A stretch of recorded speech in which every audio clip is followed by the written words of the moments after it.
শুয়ে থেকে উম্মতি উম্মতি করতে করতে কান্না করতেছে, তার প্রতি দরুদ পাঠ করি, বলি সাল্লাল্লাহু আলাইহি ওয়াসাল্লাম।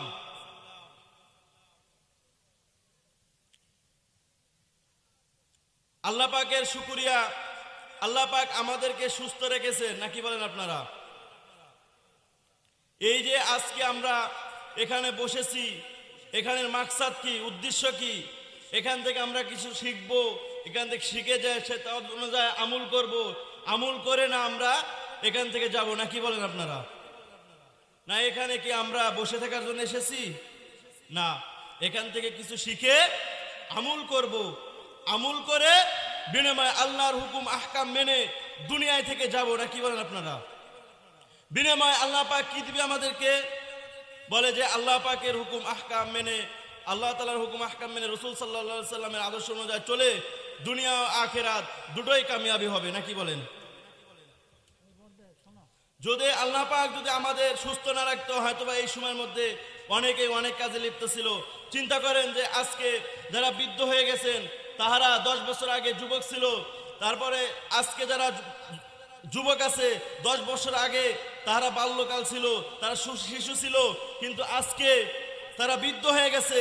তাহলে আজকে আমাদের বাপ আছে, তার আগে আমাদের দাদা ছিল, দাদার আগে দাদারা ছিল, পর দাদারা ছিল, আজকে তারা নাই। একদিন আমরাও থাকবো না এই দুনিয়া থেকে, নাকি বলেন আপনারা? থাকবো? থাকবো না। তাহলে এই দুনিয়া আসার উদ্দেশ্য কি ভাই? 50-60 বছর হায়াতে জিন্দেগিতে আজকে আমরা আল্লাহকে ভুলে গেছি, রসুলকে ভুলে গেছি। আমাদের উদ্দেশ্য কি?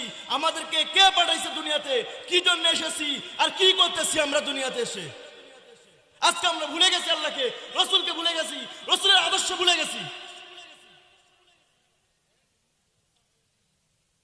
দুনিয়াতে আসার পরে আল্লাহকে ভুলে গেছি, রসুলকে ভুলে গেছি, আর 2 দিন পরে বৃদ্ধ হয়ে যাব, তারপরে আমাদের আবার আগের মতন দুনিয়া ছেড়ে বিদায় নিব।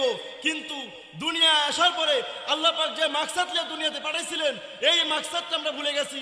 কিন্তু সময়ের গতিতে সময় চলতেছে, একদিন আমাদের ঠিকই দুনিয়া থেকে চলে যেতে হবে, নাকি বলেন আপনারা? আমরা কি দুনিয়াতে থাকতে পারবো? থাকতে পারবো না। তাহলে উদ্দেশ্য কি? আমাদের কে পাঠাইছেন? আল্লাহ পাঠাইছেন। তাহলে আল্লাহ যদি মূলত আমরা দেখে থাকি যে মানুষ আমাদের মধ্যে যারা মারা যায়, মূলত দেখা যায় জানাজার সময় মৃত্যু লাশকে সামনে রেখে আমরা সবাই বলি কুল্লু নাফসিন যায়িকাতুল মাউত, একদিন না একদিন মৃত্যু স্বাদ গ্রহণ করতেই হবে। তো ভাই, শুধু জানাজার সামনেই কেন বলতে হবে এই কথা? আমরা মুসলমান, আল্লাহ পাক আমাদের বানাইছেন, আমাদের উদ্দেশ্যই হলো আল্লাহ পাক দুনিয়ায় পাঠাইছেন, আমার বান্দারা দুনিয়াতে যাবে, দুনিয়াতে যাওয়ার পরে আমি যে হুকুম আহকাম দিয়েছি তা মেনে চলবে। পরীক্ষা, দুনিয়াতে একটা পরীক্ষার হল, এই পরীক্ষার হলে যারা পরীক্ষা পাশ করবে বিনিময়ে আল্লাহ পাক তাদেরকে জান্নাত দিবে। আল্লাহ পাক যদি দুনিয়ায় পাঠানোর উদ্দেশ্য না থাকতো, আল্লাহ পাক কি দুনিয়া পাঠাইতো? দুনিয়া পাঠাতো না। কিন্তু আজকে আমরা দুনিয়া আসার পরে আল্লাহকে ভুলে গেছি, রসুলের আদর্শ ভুলে গেছি। যে রসুল আমাদের জন্য বের গেছে সেই রসুলকে আমরা ভুলে গেছি, তার আদর্শ ভুলে গেছি। আমরা নিজেকে মুসলমান দাবি করি, অথচ রসুলের দাড়ি আমাদের মুখে নাই। তাহলে আমাদের উদ্দেশ্য, আল্লাহ পাক দুনিয়ায় পাঠাইছেন তার নিজের হুকুম আহকাম মেনে চলা এবং রসুল সাল্লাল্লাহু আলাইহি সাল্লামের আদর্শ অনুযায়ী চলা। তো ভাই, আমাদের উদ্দেশ্য রসুল সাল্লাল্লাহু আলাইহি সাল্লাম আদর্শ, আল্লাহ পাকের হুকুম আহকাম মেনে দুনিয়া থেকে যেতে হবে, নাকি বলেন আপনারা? আর যদি দুনিয়া থেকে যদি রসুল সাল্লাল্লাহু আলাইহি সাল্লামের আদর্শ, আল্লাহ পাকের হুকুম আহকাম মেনে না যেতে পারি, তাহলে বিনিময়ে আমরা জাহান্নাম ছাড়া আমাদের কোনো উপায় নাই। আল্লাহ পাক কিন্তু বলবেন না, আল্লাহ পাক বলবেন, হে আমার বান্দারা, তোমরা দুনিয়া যায় কে কি করছো আমি এগুলো হিসাব চাইতেছি না, কিন্তু তোমরা যুবককালে যুবকদের, বিশেষ করে যুবকদেরকে আল্লাহ পাক আগে ধরবে। তো তোমরা যুবককালে কি করছো? আমাদের জামানায় যেমন যুবকদের অনেক দাম, নাকি বলেন? সাধারণভাবে একটা জিনিস বুঝাই,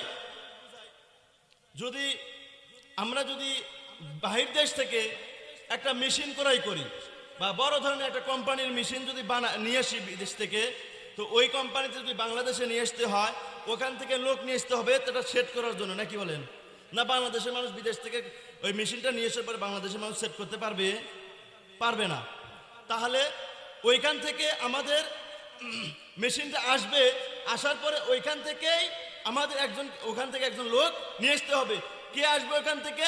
যে ওই মেশিনটা বানাইছে বা যে বানাইছে তার দ্বিতীয় পক্ষ তাকে শিখাইছে, সে আসে আমাদের দেশে আসে ওই মেশিনটা সেট করে দিবে, নাকি বলেন?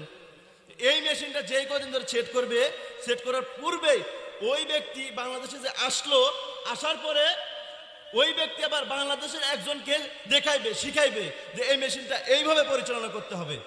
তো ওই ব্যক্তি যখন এই মেশিনটা এইভাবে পরিচালনা করতে শিখায়, ও কিন্তু আমাদের দেশে আর থাকবে না, সে কিন্তু দুনিয়াতে বাংলাদেশ থেকে চলে যাবে, নাকি বলেন আপনারা? নাকি আপনারা বুঝতেছেন আমার কথা? তো ওই ব্যক্তি বাংলাদেশ থেকে যাবে, কিন্তু উনি যে বাংলাদেশের মেশিনটা নিয়ে আসছে আমাদের দেশের জন্য, এই যে শিখাই গেছে, এই বেচারা এই মেশিনটা পরিচালনা করবে, নাকি বলেন? এই মেশিনটা পরিচালনা করবে জন্য ওই ব্যক্তি আবার আরো আস্তে আস্তে আরো 2-3 জনকে এরকম ভাবে শিখাইবে, নাকি বলেন? আমাদের এই যে স্মার্টফোন আছে, স্মার্টফোন, এই ফোনটা আগে আমাদের দেশে ছিল না বাহির দেশ থেকে শিখানো? বাহির দেশে। তো এই বাহির দেশের ফোন আগে কিন্তু আমরা এখানে পাই নাই, বাংলাদেশে পাই নাই, ওই বিদেশ থেকে আসছে। তো এরকম ভাবে শিখাইতে শিখাইতে এখন আমরা হাতে হাতে পাইছি, নাকি? আগে কিন্তু পাই নাই। এখন আমাদের এলাকায় এমন মানুষ আছে যারা ফোন চালাতে পারে না, ফোন টিপতে পারে না। তো এই ফোনটা চালাতে হলে আস্তে আস্তে শিখছে, নাকি বলেন? শিখছে না? তো এরকম ভাবে যদি বাংলাদেশের কোনো পণ্য যদি বাইরের দেশ থেকে আসে, আসার পরে ওই পণ্যটা যদি আস্তে আস্তে ওই দেশ থেকে যে আসছে, আসার পর শিখায় চলে গেছে, তো ওই লোকটা বাংলাদেশে এসে যাকে শিখাইছে ওই ব্যক্তি আরো 2 জনকে শিখাবে, আরো 4 জনকে শিখাবে, আরো 5 জন, আরো 10 জন, আরো 20 জনকে, এইভাবে শিখাতে শিখাতে না ওই জিনিসটা প্রসিদ্ধ হয়ে যাবে, সবার মাঝখানে ছড়ে যাবে, সবাই ওই জিনিসটা পরিচালনা করতে পারবে, নাকি বলেন? তো পরিচালনা যখন করতে পারবে, আল্লাহ পাক দুনিয়ার মধ্যে বান্দাদেরকে পাঠাইছেন। আল্লাহ পাক জানে যে আমার বান্দারা দুনিয়ায় যাওয়ার পরে আমাদেরকে ভুলে যাবে জন্য আল্লাহ পাক আবার পরে নবীদেরকে পাঠাইছেন, রসুলদের আমাদের জামানা এসে আমাদের রসুলকে পাঠাইছেন। তো রসুল সাল্লাল্লাহু আলাইহি সাল্লাম দুনিয়া আসার পরে, রসুল সাল্লাল্লাহু আলাইহি সাল্লাম নবুয়ত পাওয়ার পরে রসুল সাল্লাল্লাহু আলাইহি সাল্লামের উপর কোরআন নাযিল হয়েছে, নাকি বলেন? রসুল সাল্লাল্লাহু আলাইহি সাল্লামের উপর কোরআন নাযিল হয়েছে। রসুল সাল্লাল্লাহু আলাইহি সাল্লামকে কে শিখাইছে ভাই? রসুল সাল্লাল্লাহু আলাইহি সাল্লামকে আল্লাহ শিখাইছে, নাকি বলেন আপনারা? তো রসুল সাল্লাল্লাহু আলাইহি সাল্লামকে যখন কোরআন আল্লাহ শিখাইছে, রসুল সাল্লাল্লাহু আলাইহি সাল্লাম কাদেরকে শিখাইছে ভাই? সাহাবাইদেরকে, নাকি বলেন আপনারা? তো সাহাবাইদেরকে যখন কোরআন শরীফ শিখাইছে, রসুল সাল্লাল্লাহু আলাইহি সাল্লাম সাহাবাইরা শিখছে, সাহাবাই পরে তারপরে তারা শিখছে, তারপরে তারা শিখছে, তারপরে তাদের পরে তারা শিখছে, তাদের পরে তারা শিখছে, আমাদের ওস্তাদরা এরকম ভাবে শিখছে, আমাদের ওস্তাদরা আমাদেরকে শিক্ষা দিচ্ছে, আমরা আবার আমাদের ছাত্রদেরকে শিক্ষা দিব। তাহলে এই শিক্ষায় কি বোঝা গেল? যে এই কোরআনটা আল্লাহ পাক পাঠাইছেন, একজনের পরে একজনের পরে একজনের পরে এটা প্রশস্ত হয়ে গেছে, এটা সবার মাঝখানে ছড়ে গেছে, নাকি বলেন আপনারা? তাহলে আমাদের উদ্দেশ্য রসুল সাল্লাল্লাহু আলাইহি সাল্লামের আদর্শ, আল্লাহ পাকের হুকুম আহকাম মেনে চলে দুনিয়া থেকে বিদায় নিতে হবে। আল্লাহ পাকের আদর্শ এবং রসুল সাল্লাল্লাহু আলাইহি সাল্লামের হুকুম আহকাম যদি মেনে দুনিয়া থেকে না যেতে পারি, বিনিময়ে আমরা কি পাবো ভাই? জাহান্নাম। আর জাহান্নাম কি সাধারণ জাহান্নাম? আল্লাহ পাক দুনিয়ার মধ্যে পাঠাইলো আমাদেরকে, এত সুন্দর মায়া করে নিজের কুদরতে হাত ধরে বানাইলো। আল্লাহ পাক দুনিয়াতে আমাদেরকে পাঠানোর পরে আমরা আল্লাহ পাকে ভুলে গেছি, রসুল সাল্লাল্লাহু আলাইহি সাল্লামের আদর্শ ভুলে গেছি। আমরা দাবি করি আমরা মুসলমান।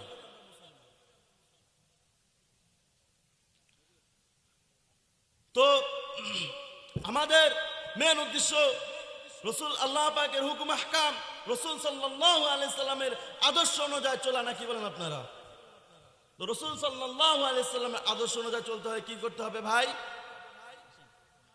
রসুল সাল্লাল্লাহু আলাইহি সাল্লামের আদর্শ অনুযায়ী চলতে হলে রসুল সাল্লাল্লাহু আলাইহি সাল্লাম কিভাবে জিন্দেগি পার করেছেন, রসুল সাল্লাল্লাহু আলাইহি সাল্লামের সাহাবায়ে কেরামরা কিভাবে চলেছেন, এইভাবে আমাদেরকে চলতে হবে। এই জন্য আমাদের মূল মাকসাদ, মূল উদ্দেশ্য হলো রসুল সাল্লাল্লাহু আলাইহি সাল্লাম কিভাবে জিন্দেগি পার করেছে, কিভাবে চলেছেন, আমাদের উদ্দেশ্য থাকবে এরকম ভাবে যে আমাদের এইভাবে চলতে হবে, তারপরে না বিনিময়ে আমরা জান্নাত পাবো, নাকি বলেন? এই জন্য আমার জন্য দোয়া করবেন। খাস করে আমি মানুষের সামনে এরকমভাবে কথা বলতে পারি না, বিশেষ করে আমার শায়েক ও মুর্শিদ অসুস্থ।